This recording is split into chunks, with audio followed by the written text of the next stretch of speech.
Chers amis, bonjour, bonsoir, encore et encore une fois. Nous sommes dans la partie est de notre pays où il se passe beaucoup de choses. L'offensive militaire de nos forces armées l'offensive est déjà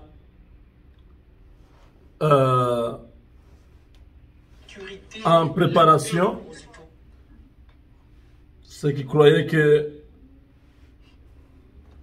le régime de la terreur qui a été installé à l'est du Congo va continuer. Je vous avais dit depuis le mois de décembre qu'au mois de mars, il n'y aura plus rien à l'est. J'étais déjà informé, mais il s'est fait qu'il y a eu le retard du gouvernement. On a prolongé de 2 mois. Maintenant, nous y sommes, n'est-ce pas? Je vous avais dit que l'Est du Congo, c'est terminé. La décision a été déjà prise. D'ici le mois de mars, il n'y aura plus rien. Ce petit retard nous a amené à arriver jusqu'à aujourd'hui, au mois de mai. C'est maintenant que les gens voient la vraie face de Félix Tshisekedi. L'état de siège est déclaré et décrété pendant au moins 3 mois. Aucune autorité politique, civile ne pourra être dans son bureau. Ce sont les militaires qui vont administrer cette partie avec des mesures d'exception, avec des décisions qui vont des fois aller au-delà des libertés des individus. Les maisons seront perquisitionnées. Le bouclage sera total. Comment on appelle encore? Les contrôles seront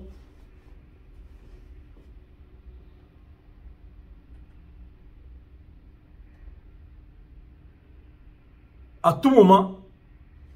Ça sera comme une surprise. Voilà. On va surprendre les gens. Pendant que vous ne vous attendez pas, directement, on est chez vous. Montrez ça, passez là-bas et tout ça. Quand ils ont déjà des informations, ils tombent sur vous et vous êtes foutus. L'état de siège est un dispositif juridique généralement mis en œuvre par le gouvernement en cas de péril imminent pour la nation, insurrection armée ou invasion étrangère. Il comprend plusieurs dispositions. L'armée remplace la police pour la sécurité publique. Certaines libertés de l'État, de droit, circulation, manifestation, expression sont fortement restreintes. 3. Les médias sont contrôlés. 4. Un couvre-feu entre en vigueur sur les territoires concernés par l'état de siège. 6. La mobilisation nationale peut être décidée. 7. Les tribunaux civils sont remplacés par des tribunaux militaires.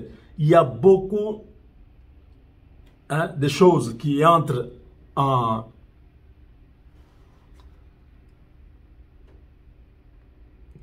dans cette situation, dans cette disposition constitutionnelle. Donc, vous comprenez, pendant ce temps-là, c'est une situation extrêmement sensible. Des décisions qui peuvent être prises en ce moment peuvent être des décisions des fois impopulaires. Mais c'est ça le sens de l'état de siège. Ça a été déclaré. Les voix s'élèvent. Les gens ont peur. Parce qu'on va découvrir beaucoup. On va trouver la complicité de ces gens qui nous donnaient l'impression d'aimer le Congo, de se battre pour le Congo. Or, c'était des gens qui travaillaient contre la République. L'offensive a commencé déjà, regardez. La paix aux Ituriens préoccupe le chef de l'État et commandant suprême des forces armées.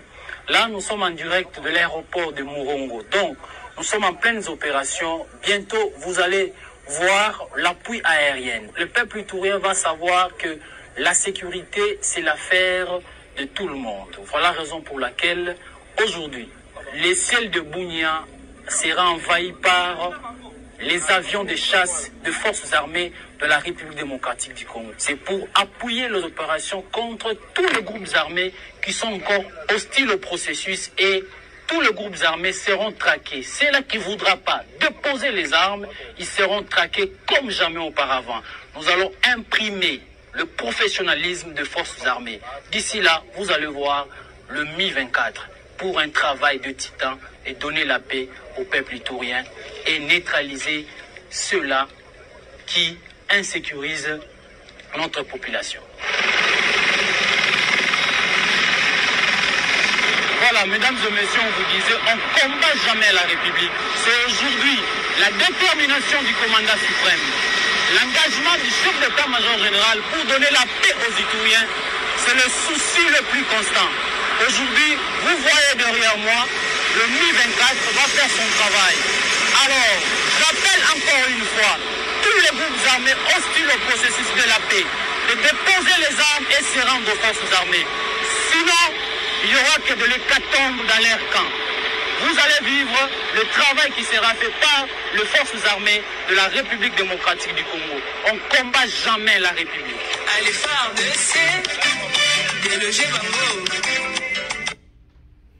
on ne combat jamais la République. Vous aurez le feu derrière vous. Voilà. Les Mi-24, ces avions sont arrivés. Aïe. Ce sont des avions hyper équipés. Donc, les groupes armés là, ils seront effacés pendant que les forces armées terrestres sont en train d'avancer. Les avions de chasse, ça c'est pour le Congo. Plusieurs hélicoptères de combat ont été disponibilisés pour la RDC. Quand on vous dit les États-Unis, il ne faut pas jouer avec ces nations-là. La France vient aussi au secours. La situation est en train de devenir sérieuse à l'Est. Le Sud Kivu n'est pas concerné parce qu'il n'y a pas un grand problème là-bas. Déjà, les groupes armés rwandais qui sont au Sud Kivu sont en difficulté. Les Maïmaï d'un côté, les FARDC de l'autre, ils sont coincés, ils ne savent pas où aller. La vision que j'ai faite aujourd'hui de voir Roubaix en train de préparer les Blancs pour envoyer leurs gens à venir corrompre, faire les lobbying, c'est une vision que Dieu m'a donnée pour comprendre que malgré tout ce qu'ils ont fait, malgré tout ce qu'ils sont en train de faire, ils ont échoué. Personne n'est prêt à pouvoir entrer dans les eaux troubles comme le dossier du Rwanda là. Les Banyarwanda qui sont au Congo, ils doivent savoir que toutes ces années ils vivaient au Congo, il n'y avait aucun problème. S'ils se mettent à leur place, ils ne revendiquent rien. Ils vivent comme tous les autres étrangers qui sont au Congo, il n'y aura aucun problème. Mais s'ils prennent les armes contre les peuples qui leur a montré l'hospitalité, leur place, ce n'est pas là-bas. Avec Dieu, nous vaincrons.